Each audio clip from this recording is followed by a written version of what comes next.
Very good morning to one and all. So, Jeeves ரொம்ப நேரம் நிறையா பேசிட்டாங்க. நான் நினச்சதெல்லாம் ஜீவ்ஸ்ன்னு சொல்லிட்டாங்களே, நம்மளும் அதே இது பேசுவோம் மறுபடியும் அப்படின்ட்டு இருந்தது. சரி, ஓகே. ஸோ நம்ம இந்த மார்ச் மந்த்துக்குள்ளே நம்ம வந்துட்டோம். ஸோ அந்த 2024-25 ஃபினான்ஷியல் இயர் கம்ப்ளீட் பண்ணுறோம், அப்படி தானே? ஸோ April 1 நியூ ஃபினான்ஷியல் இயருக்குள்ளே என்டர் ஆகிறோம். ஸோ நீங்கள் பார்த்துருப்பீங்க, ரிப்போர்ட் எல்லாமே பார்த்துருக்கீங்க. ஸோ நம்ம 2023 விட 24 நம்ம அதை விட பெட்டராக பண்ணியிருக்கோம். ஸோ இனி 25 அதை விட பெட்டராக பண்ணப்போம், அப்படி தானே? ஸோ ஜிஎம் சார் சொன்ன கணக்கு பார்த்தோம்னா நம்ம பண்ணிட்டோம்னா செம்ம சூப்பராக இருக்குமே அப்படின்ட்டு தான் தோணுது. ஸோ அதுக்கு தான் நியூ செஃப்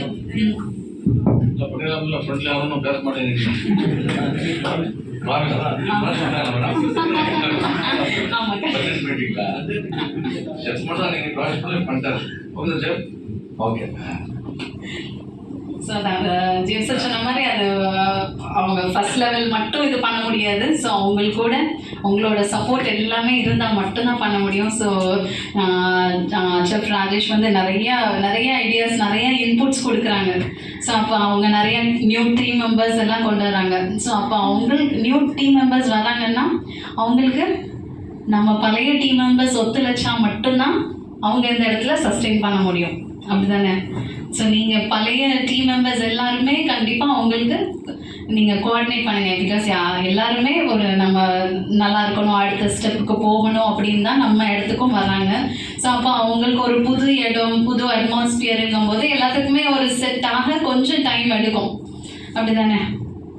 செஃப் ராஜேஷ் சொன்னோடனே எல்லாருக்குமே சார் பார்த்த உடனே டெரராக இருக்காங்களே அப்படின்ட்டு இருக்கும். பட் சார் வந்து இது வரைக்கும் எல்லாருமே அவங்க டீம் மெம்பர்ஸ், அதாவது கிச்சனில் எல்லாருமே நல்லா கோஆர்டினேட் பண்ணுறாங்க மேம் அப்படின்னு தான் சொல்லியிருக்காங்க.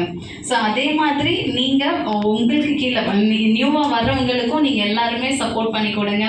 அண்ட் அவங்களுக்கு அடுத்தடுத்து டெவலப்மெண்ட்டுக்கு நிறையா ஒன்று சொல்லியிருக்காங்க. அவங்களோட ஸ்கெட்சு கேட்கும்போது சரி இவ்வளோ அழகாக அவங்க, ஏன்னா அவங்களுக்கு அவ்வளோ எக்ஸ்பீரியன்ஸ் நிறைய இடத்துல ஒர்க் பண்ணிட்டு வந்திருக்கிறதுனால அவங்க இந்த 3 அவுட்லெட், அவங்க கிட்டத்தட்ட 30 அவுட்லெட்ஸ்க்கு மேலே அவங்க ஹேண்ட் ஓவர் பண்ணி வந்திருக்காங்க. அப்போ இது ஜஸ்ட் ஒரு 3 அவுட்லெட்ஸுங்கும் போது அவங்களுக்கு இது வந்து ஒரு ஜஸ்ட் ரொம்ப சிம்பிளாக தான் அவங்க பேசுகிறாங்க. நம்ம தான் எப்படி பண்ண போகிறாங்களோ அப்படின்ட்டு கேட்கும்போது இல்லை மேம் இது ஈஸியாக பண்ணிடலாம் அப்படின்ட்டு ரொம்ப ஈஸியாக சொல்கிறாங்க. ஸோ அதனால அப்போ அதுக்கு நீங்கள் kitchen team members, Riyas and எல்லாருமே, நியூ நார்த் இண்டியன்ஸாக இருக்கட்டும், எல்லாருமே சவுத் இண்டியன்ஸ் எல்லாருமே உங்களோட ஃப்ளெஷ்டு நீங்கள் முன்னாடி எப்படி இருந்தீங்களோ அதுக்கு மேலே நீங்கள் உங்களோட எஃபர்ட்டை நீங்கள் கொடுங்க நான் கேட்டுக்கிறேன். And production department, service department. So சர்வீஸில் பார்த்தீங்கன்னா திலகராஜ் காணும் போயிட்டேன், ஆமாம் போயாச்சுன்னு நினைக்கிறேன். So Thilakraj and Ajith. So பேங்க்வெட்டில் பார்த்தீங்கன்னா நீங்கள் 2 பேரும் தான் மெயின் இல்லை? ஸோ கெஸ்ட் வந்து ஹையர் கெஸ்ட் ஆனாலும் சரி, லோ லெவல் கெஸ்ட் ஆனாலும் சரி, நம்மளுக்கு உள்ள என்கொயரின்னு வந்துட்டாலே நம்ம யாருனாலும் சரி ஹையர் லெவல் கெஸ்ட்டுக்கு எவ்வளோ இம்பார்ட்டன்ஸ் கொடுக்குறோமோ அதே மாதிரி தான் நம்ம அவங்களுக்கும் கொடுக்கணும், அப்படிதானே? சர்வீஸும் சரி, யாருனாலும் சரி, எந்த டைப் ஆஃப், ஏன்னா ரீசெண்டாக ஒரு கம்ப்ளைண்ட் எனக்கு வந்தது, அதனால தான் நான் சொல்கிறேன். பிகாஸ் எங்களை வந்து ரொம்ப ஒரு மாதிரி பேசிட்டாங்க அப்படின்ட்டுன்னு, நாங்கள் இவ்வளோத்துக்கு நாங்கள் பண்ண மாட்டோம் அப்படின்ட்டுன்னு எங்களை நினச்சிட்டாங்க அப்படிங்கிற மாதிரி சொன்னாங்க. பட் அந்த மாதிரி பண்ண வேண்டாம். 500 ரூபாய்க்கு சாப்பிட வந்தாலும் நம்ம கெஸ்ட் தான், 5000 ரூபாய்க்கு சாப்பிட வந்தாலும் நம்ம கெஸ்ட்டு தான். நம்ம 5000 ரூபாய்க்கு எப்படி அவங்கள விழுந்து கவனிக்கிறோமோ அதே மாதிரி தான் அவங்களையும் நம்ம கவனிக்கணும், சரியா? ஸோ அந்த ஒரு கம்ப்ளைண்ட்டை வராமல் பார்த்துக்கோங்க. அண்ட் ஹவுஸ்கீப்பிங்கில் கொஞ்சம் லினன் கம்ப்ளைண்ட்ஸ் அந்த மாதிரி இருக்குது, அந்த இது மட்டும் நீங்கள் ரெக்டிஃபை பண்ணிடுங்க, சரியா? சார் அந்த ஜீவ்ஸ் சொன்ன மாதிரி நான் அந்த பிளட்ஜ் தான் இன்றைக்கி தான் ரொம்ப கிளியராக பக்கத்துலேருந்து நோட் பண்ண மாதிரி பார்த்தோம்னா லேடிஸ் சைடு தான் ரொம்ப சவுண்ட் இருந்தது, ஜென்ஸ் சைடு ரொம்ப கம்ப்ளீட்டாக இல்லவே இல்லை. ஸோ நெக்ஸ்ட் டைம் நீங்கள் உங்கள் எல்லாருமே, ஸோ இது நம்ம டிஎஸ்எஃப் கிராண்ட் பிளாஸா என்னுடைய ஹோட்டல்னு சொல்லும் போது தான் சரி நம்ம ஹோட்டலுக்காக நம்ம ஒர்க் பண்ணுறோங்கிற அந்த ஒரு தாட்டு கொஞ்சமாவது மைண்டில் வரும், அப்படிதானே? ஸோ அதனால் உங்களோட இந்த அப்கமிங் இயரில் உங்களோட டெடிக்கேஷன் அண்ட் சப்போர்ட் இன்னும் இதுக்கு முந்தின இயரை காட்டிலும் இன்னும் நீங்கள் அதிகமாக கொடுக்கணுன்ட்டு நாங்கள் எதிர்பார்க்குறோம். So wish you all the best for the upcoming year. And ரீசெண்டாக இப்போ நான் லாஸ்ட் வீக் ஒரு இன்சிடென்ட் கெஸ்ட் லிஃப்ட்டில் கிட்டத்தட்ட ஒரு 5-6 கெஸ்ட் அண்ட் ஒரு 4 சின்ன பிள்ளைங்க மாட்டிக்கிட்டாங்க.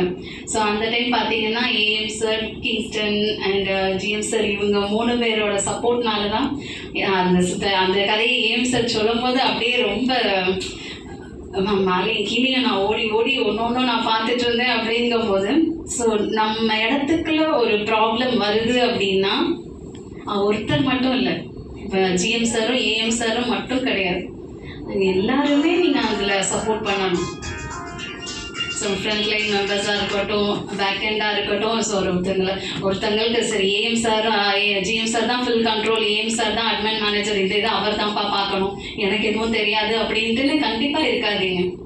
ஸோ பவுன்சர் வந்தால் தான் அது பவுன்சரோட இதுதான், நான் பார்க்க மாட்டேன் அப்படின்லாம் இல்லை. ஒருத்தருக்கு ஒரு பிரச்சனைன்னா கண்டிப்பாக அந்த இடத்துல எல்லாருமே டீமாக இருக்கணும். அதுக்கு தான் நம்ம எல்லாருமே ஒவ்வொரு டைமும் நம்ம அன்பாக இருக்கணும், ப்ரேயரில் சப்போர்ட்டிவாக இருக்கணும் அப்படின்ட்டுலாம் ஒரு இதுவுமே. ஏன்னா அந்த மாதிரி இருக்கும்போது தான் ஒரு அன்பு, ஒரு இது எல்லாமே வரும். ஸோ அப்போ ஒரு கோஆர்டினேஷன் கண்டிப்பாக எல்லாத்துலேயுமே இருக்கணும். ஸோ அந்த டைமும் ஃபுல்லாக ஏம்சர் அண்ட் கிங்ஸ்டன் இருந்து அந்த டீம் எல்லாத்தையும் அந்த கெஸ்ட்டை பத்திரமா எந்த ஒரு ப்ராப்ளம் இல்லாமல் வெளியெடுத்துருக்காங்க. ஸோ அது கண்டிப்பாக அவங்களுக்கு ஒரு பெரிய கைத்தட்டல். ஸோ இன்னொரு விஷயம், ஸோ ஜேம்ஸ் சேல்ஸ் எல்லாமே சொல்லிட்டாங்க. ஸோ அதுக்கப்புறம் எதுவும் ப்ராப்ளம்னா அப்பப்போ மீட்டிங் போட்டு உங்களுக்கு எல்லாருமே கன்வே பண்ணிட்டு இருக்காங்க. ஸோ அது எல்லாமே நீங்கள் ஜேம்ஸருக்கு ஒத்துழைப்பு கொடுத்து எல்லாருமே அதுக்கேற்ற மாதிரி நீங்கள் ஃபாலோ பண்ணி கொடுங்கன்னு நான் கேட்டுக்கிறேன்.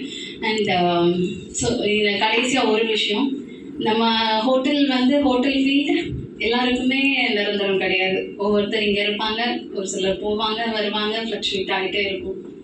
ஸோ நான் இந்த இடத்துல ஜாய் அண்ட் மாறி ஸோ 2